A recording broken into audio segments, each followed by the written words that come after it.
The views, thoughts, and opinions expressed on the Nova Society are those of our guests and panel members and do not represent the views, thoughts, and opinions of any institution any member of the Nova Society is associated with. The material information presented on the Nova Society is for general information purposes only.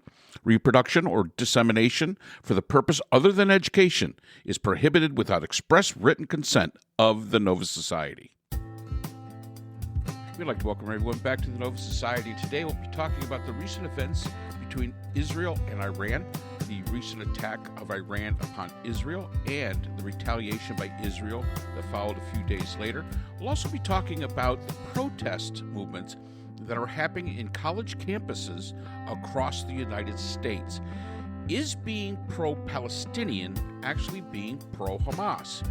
And if that's the case, is being pro-Palestinian actually anti-Israel? So we're going to take up that conversation. We hope you'll join us. A lot of things going on, Scott. Always seems to be, at least these last 8 years or so. So, of course, last week, Iran sent a whole bunch of missiles over at good old Israel. Yep. Ourselves, the Brits, the Jordanians, and the Israelis, and the Iron Dome, and all that stuff worked really well. Very little damage was done. Supposedly, Iran said they were doing this because of retaliation for the attack on the embassy in Damascus. But then they said, that's it. We're even. That's it. Last night, our time, Israel attacked Iran. Yep. In a very limited manner, again. What do you think's the outcome of that, Scott? I think Iran has already downplayed the damage that was done. So my assumption would be that this is over, at least for now. This episode is done, and that business as usual, which means more action in Gaza, more support for the proxy groups by Iran will continue, and I think for me. The bigger thing, and this is a little sidetrack, but the bigger thing that's going on in the world right now is not the conflict between Iran and Israel, but the conflict between people who are so pro-Gaza or pro-Palestinian that they're actually pro-Hamas. And that somehow the propaganda war is being won by Hamas, and they're going to keep this thing going as long as that's true. There's not going to be a hostage exchange. Israel is going to have to go in, and there's going to be a lot of sadness as a result of that. And Look, I think everybody should speak their mind, and I don't have a problem with people doing that. I don't even have a problem with people tying up traffic, as long as I'm not the one who got stuck in it, which I may have on my way to the Met game on the Whitestone Bridge on Monday night. Rub it in. They know how to read newspaper clippings, and they understand, and they watch TV. And when they see people in the West singing "From the River to the Sea," all that does is just fuel this more. Anybody who mistakes Hamas for freedom fighters is making a huge mistake.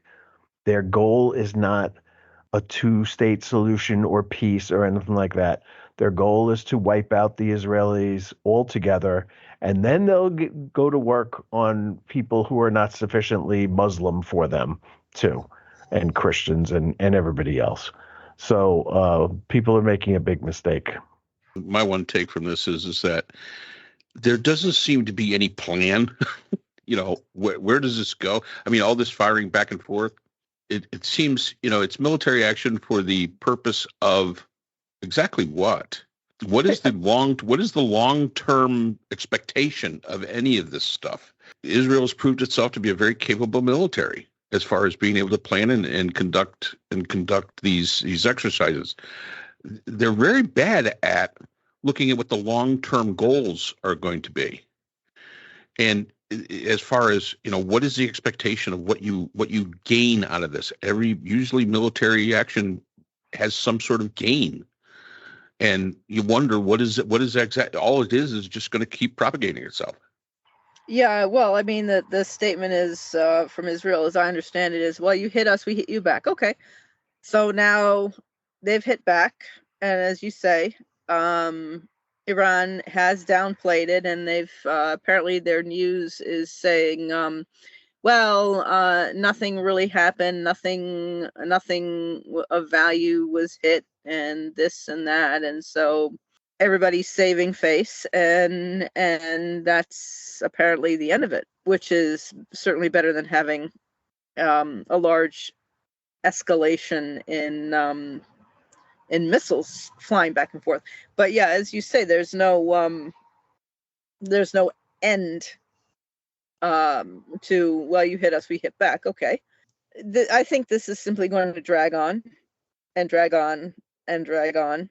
But, Brooke, what do you think of this, though? Let me just jump in here a second and ask you a question. Yeah. Iran shot missiles and sent drones, 300 of them at Israel, and most of them got shot down. Israel shot a bunch of missiles. I don't remember how many it was, if anybody knows yet, how many missiles they shot at Iran, and they didn't shoot a single one of them down. So there is a lesson there. There is a dialogue going on that basically says we can get to you a lot easier than you can get to us. So, maybe it's time you guys stood down here. And that's exactly what they're doing. They're going to stand down. They're going to take this one and just walk away from it. I don't think there's going to be further retaliation. No, I agree. I mean, and plus nobody has helped Iran with anything. As Mark said, there was the UK, there was this, there was that, coming to the aid of Israel, and nobody has done anything for Iran. So I don't know what the point of any of that exchange was. Just tit for tat. I mean, Israel shot a missile at the embassy in Damascus. Yes. So then it was not an embassy. It was a consulate that was actually being used by the Iranian Guards Al-Quds unit, which is their covert operations. Okay. Supposedly to plan a strike, and that Israel took out those leaders there and their top aides to prevent that strike from happening. And Iran had to respond back, which it did, and then Israel had to respond back, which it did. And again, now it seems to be business as usual. Yeah. Although I'm sure gas prices went up today. Oh, I would imagine. Yeah. Well, yeah. I haven't gone out. I have no idea. And on that note, this is something that I was actually reading.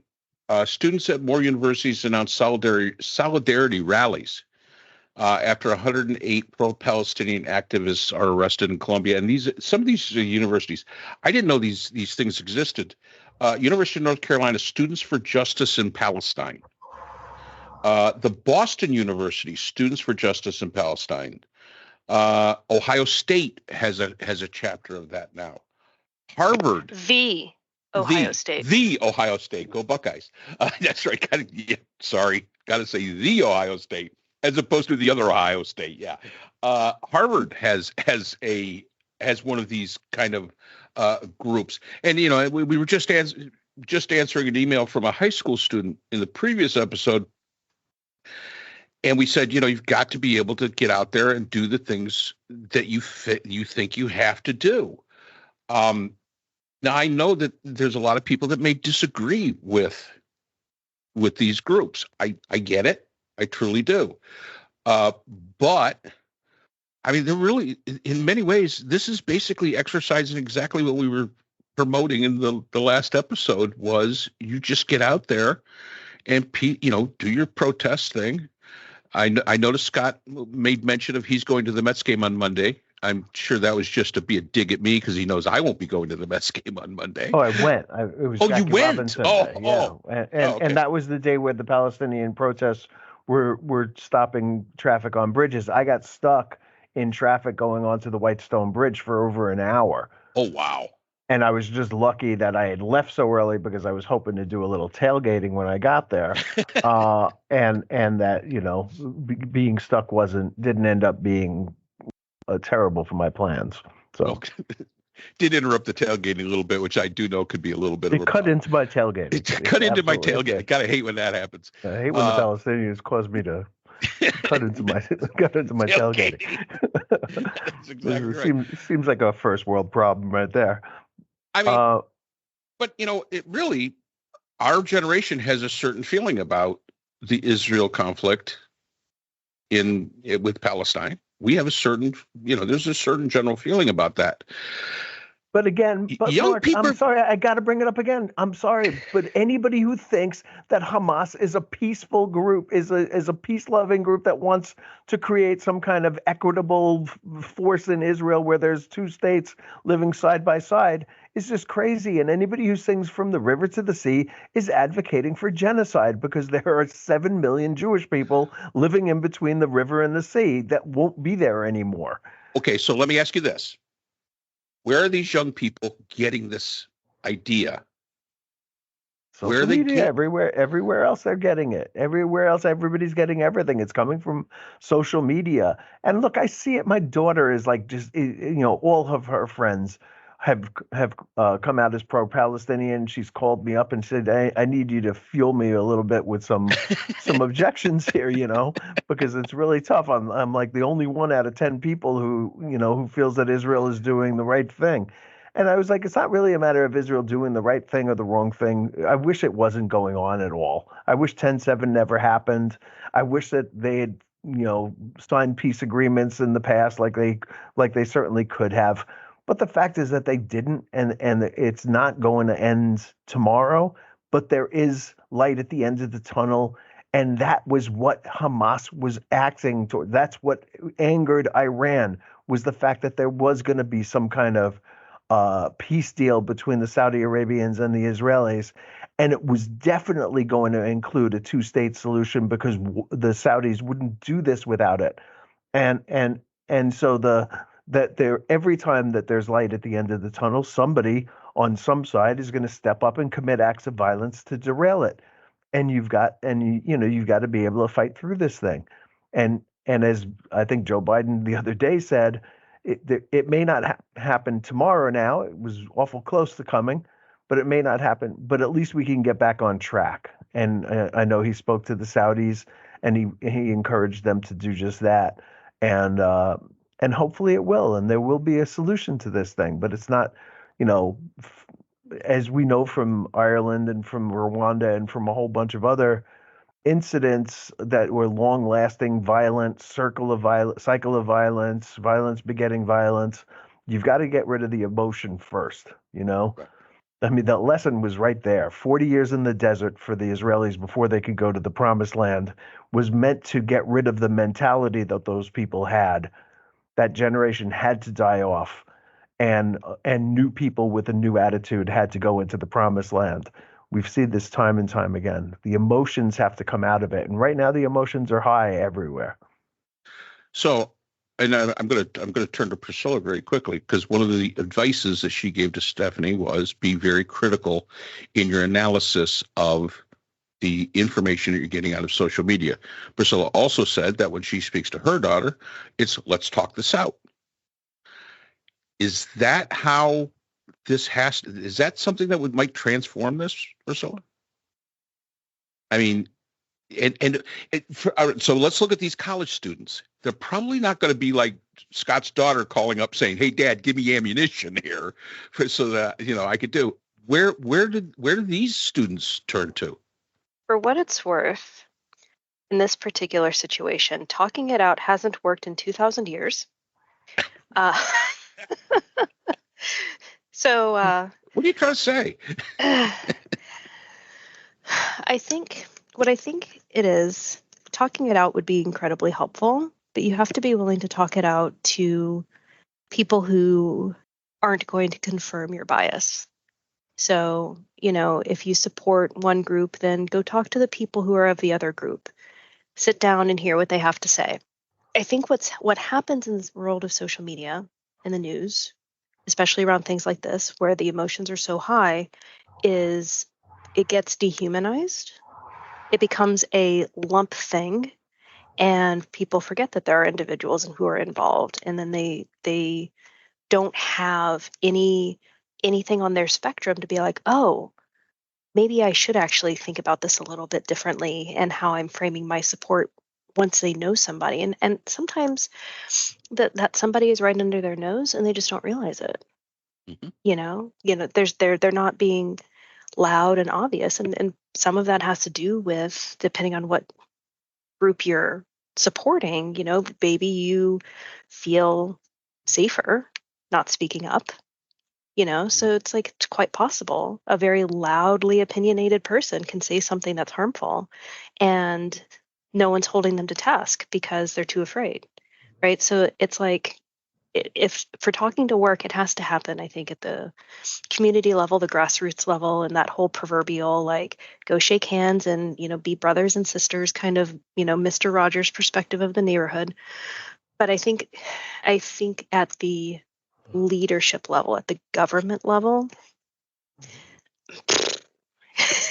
you're up against 2,000 years of history there. I think the more ingrained a particular behavior is in history, the harder it is to switch it off. Yeah, absolutely. I agree. We get these things ingrained into us, and it kind of just sticks with us. And it sticks with countries too. My dissertation was on how countries can develop personality traits, regardless of who is the leadership, regardless of the type of government they have, regardless of anything else. The country gets ingrained into itself. It almost becomes an entity, even though it's a social construct. It almost gets ingrained to itself a predictable personality trait that they are going to continually propagate all the time. And it doesn't matter if the government is democratic, communists, any one of the different government structures. That country will still gravitate toward those behavior patterns regardless. And I think we see that a lot. And that we see it with Russia. We see it with the United States. We see it with Israel. We see it with all countries basically have this cycle that they go through, and it's very hard to break. I think the one country I could say that actually kind of broke it was Japan. Japan was always a very ideologically conquest type of colonialism. And they now, after World War II, have taken on this basic pacifism, which I think is fine. I think they should need to be a little bit more involved than they are. But I mean, they've stepped back from that, and they had to, in many ways, completely shrug off centuries of Japanese behavioral custom as a nation. And I give them a lot of credit for it, because that's a hard thing to do. We can't do it. The United States has always been a huge supporter of Israel. Always. I don't think there's anything Israel could do that would make us not be supporters of Israel. But I think part of it also is it's gotten very murky Oh, about, are you supporting Israel or are you supporting Jewish people? And the extent to which the nationalism is sort of superseding the humanity of it, I think is where I think a lot of students are starting to get into this zone of like, I'm pro this, I'm pro that, because it's like the propaganda is at the nationalistic level. It's not at the human level. Mhm. And so, when I hear of like the protests where folks are like looking to out a university president for, squashing an anti whatever organization, it's like, are we really talking about anti the thing, Or are we talking about anti the people? Are we being racist, or are we actually just throwing our name behind something for the sake of throwing our name behind something? Or is it actually a really legit, genuine concern to support? And my feeling's always been nationalism is a great political system for stupid people. It doesn't take a whole heck of a lot of thought. And I will agree with in one area. You can be against policies of Israel and not hate Jewish people. And why we cannot make that break is sometimes beyond me. I mean, you got to separate that out. And I think that what's happening is our social media, our news, all of this stuff is not separating it out. They're saying, well, if you're against, if you're in any way pro human beings that just so happen to be Palestinian, therefore you must be anti-Israel or anti-Jewish or something like that. And that's not the case. And not all Jewish people support Benjamin Netanyahu. And I think that's an important thing to remember. There's a lot of them that don't support him. Scott? Yeah, absolutely. I could see Scott getting ready there because I Well, mentioned Netanyahu. So, supporting Netanyahu and supporting Israel are not the same thing, clearly. And the Israelis themselves have been protesting Netanyahu almost from the day he came back into power. After that last election, he put together that coalition. They clearly he's got to answer for what happens on October 7th, and in the run-up to that, we still don't really know. But there are a lot of questions that we have that that he's going to have to answer for. And I think that's a real healthy democratic thing to do, is to make him answer for them. And I'd rather it happen sooner, but I know that the earliest there's going to be an election in Israel is going to be September, and it might not even happen then.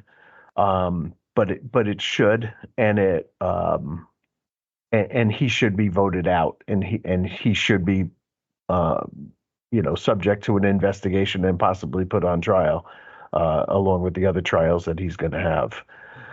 So it's not the same thing.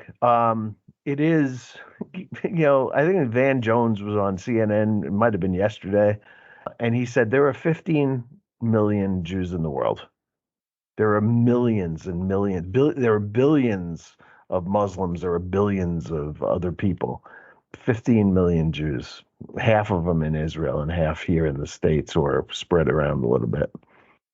And it's an endangered resource and needs to be protected. And if we can't find it in ourselves to protect Israel, then we're going to, finish the work of the worst haters and anti-Semites out there.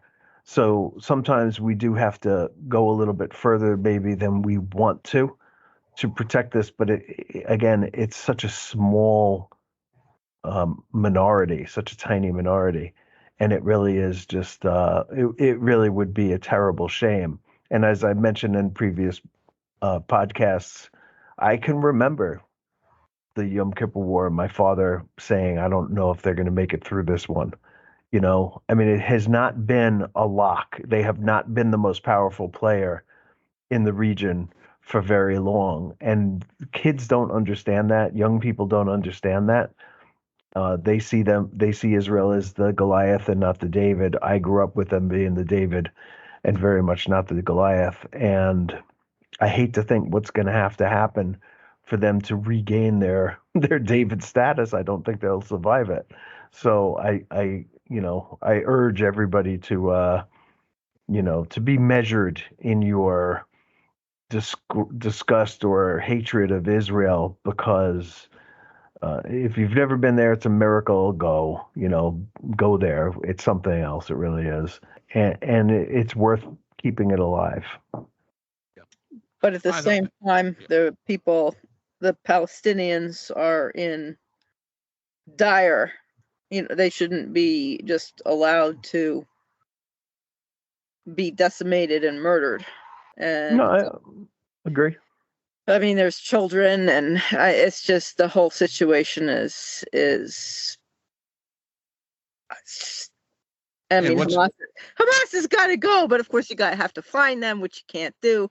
and which Hamas has done deliberately.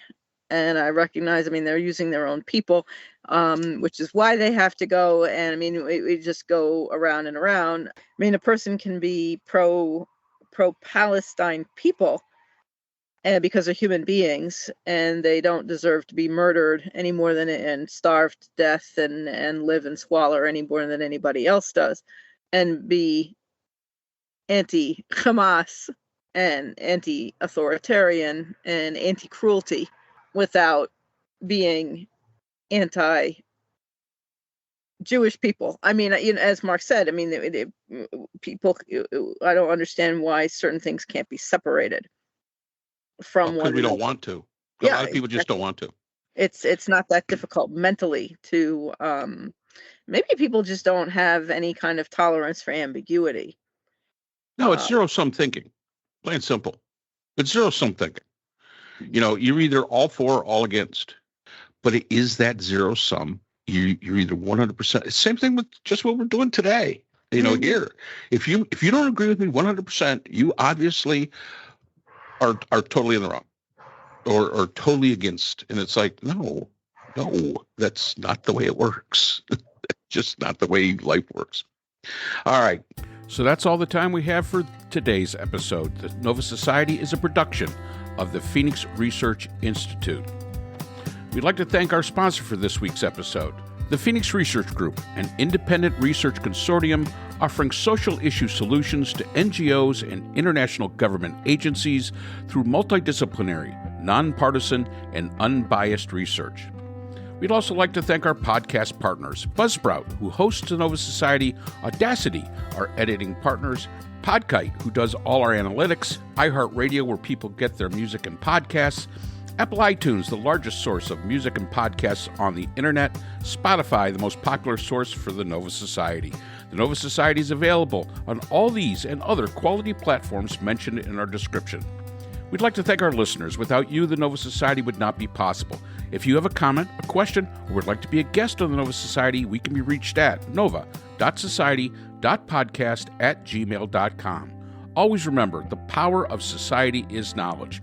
So for Dr. Scott Gershworth, Dr. Priscilla Hobbs, Dr. Brooklyn Ann Weldon, and all of us here at the Nova Society, I'm Dr. Mark Bound. Be well, and we hope to see you again next time.